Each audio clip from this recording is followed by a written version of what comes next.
नमस्कार दोस्तों। तो दोस्तों जो यूजीसी की गाइडलाइन आई थी कि फाइनल ईयर के फाइनल सेमेस्टर के स्टूडेंट्स के एग्ज़ाम होंगे, उसी का लगातार विरोध प्रदर्शन हो रहा है और राज्य सरकारें भी इसका विरोध कर रही हैं। राज्य सरकारों का भी ये कहना है कि यूजीसी सिर्फ एडवाइजरी जारी कर सकता है, आदेश नहीं दे सकती।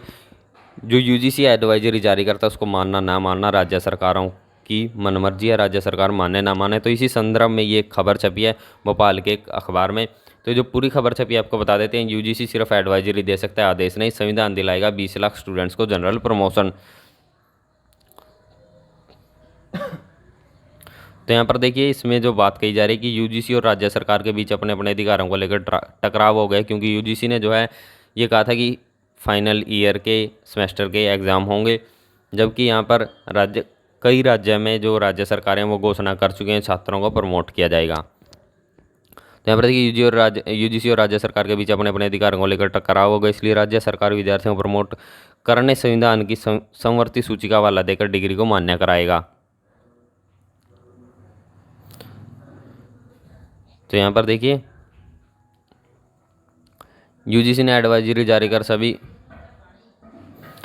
कॉलेज और विश्वविद्यालयों को सितंबर के अंत तक अंतिम वर्ष और सेमेस्टर की परीक्षाएं कराने के लिए कहा था। परीक्षाएं नहीं होने की दशा में यूजी के विद्यार्थी की 3 साल और पीजी के विद्यार्थी की 2 साल की पढ़ाई जीरो हो जाएगी, क्योंकि यूजीसी ने उनको डिग्री मान्य नहीं करेगा। इसलिए राज्य सरकार जनरल प्रमोशन के लिए मध्य प्रदेश विश्वविद्यालय अधिनियम 1973 में संशोधन कराकर के जनरल प्रमोशन देने की व्यवस्था करना शुरू कर दे, क्योंकि संविधान की संवर्ती सूची ऐसी व्यवस्था करने का अधिकार राज्य सरकार को दे रहा है। 5 राज्यों में दिया गया जनरल प्रमोशन। राजस्थान, महाराष्ट्र, उड़ीसा और मध्य प्रदेश सहित कुछ और राज्य भी जनरल प्रमोशन देने के पक्ष में है, जबकि मुख्यमंत्रियों का कहना है कि यूजीसी सिर्फ एडवाइजरी जारी कर सकता है, उससे मानना नहीं मानना राज्य सरकार का अधिकार क्षेत्र है। यूजीसी जनरल प्रमोशन के लिए अपने एक्ट में संशोधन कर डिग्री को मान्य करेगा। इसलिए कुछ राज्य के मुख्यमंत्री उनसे चर्चा कर अपना पक्ष भी रखेंगे, जनरल प्रमोशन देने का प्रस्ताव भी करें। तो यहाँ पर सभी छात्र चाहते हैं कि जो यहाँ पर यूजीसी की गाइडलाइन है वो रद्द की जाए, सभी छात्रों के एग्ज़ाम कैंसिल किए जाएं, सभी छात्रों को प्रमोट किया जाए। और इसी संदर्भ में ये भी सुनने में आया कि कोर्ट में केस भी किया गया यूजीसी के खिलाफ। जो यहाँ पर गाइडलाइन जो यूजीसी ने जारी किए हैं, इसको लेकर कोर्ट में भी केस किया गया है। एनएसयूआई ने जलाई यूजीसी की भर्तियाँ, 7 विभागों में 2 दर्जन विश्वविद्यालय। तो ये जो अपडेट है, इसके बाद यहाँ पर देखिए, जो ये आप देख रहे हैं जनरल प्रमोशन का विश्वविद्यालय एक्ट में प्रावधान नहीं। प्रदेश के 19.71 लाख विद्यार्थियों पर असमंजस।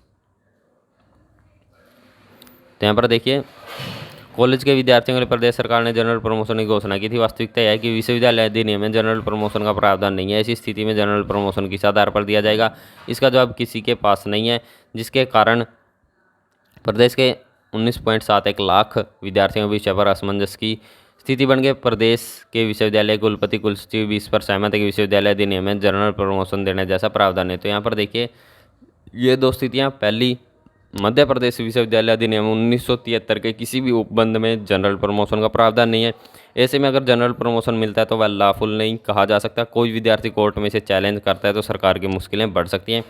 दूसरा यह कि कोरोना कांड बनी स्थितियों में महामारी एक्ट के अंतर्गत जनरल प्रमोशन करने का सरकार के पास एकमात्र रास्ता है। कानून विशेषज्ञों के अनुसार महामारी एक्ट में अपन लिए गए आपात फैसलों पर कानूनी अड़चन नहीं आई। तो यहाँ पर जो दूसरा पॉइंट है ये ज़्यादा ज़रूरी है कि जो यहाँ पर अभी जो कोरोना की महामारी चल रही है उसका हवाला देकर, कोरोना की महामारी जो चल रही है, जो यहाँ पर ये महामारी एक्ट के अंतर्गत जो है सरकार जो है जनरल प्रमोशन कर सकती है। और अगर ऐसा सरकार करती है, राज्य सरकारें ऐसा करती हैं, तो महामारी एक्ट में लिए गए आपात फैसलों पर बाद में कानूनी अड़चन नहीं आएगी। तो यहाँ पर अभी राज्य सरकारों का यही कहना है कि जो यूजीसी है वो अपनी गाइडलाइन वापस ले, और जो यूजीसी की गाइडलाइन है वो मानना नहीं मानना राज्य सरकारों की मर्जी है। तो यहाँ पर अभी और भी अपडेट्स आने वाली हैं। ऐसी अपडेट पाते रहने के चैनल से जरूर जुड़े रहें और कमेंट बॉक्स में अपनी राय जरूर दें। वीडियो को ज़्यादा से ज़्यादा शेयर जरूर करें। वीडियो को अंत तक देखने के लिए आप सभी का बहुत बहुत धन्यवाद।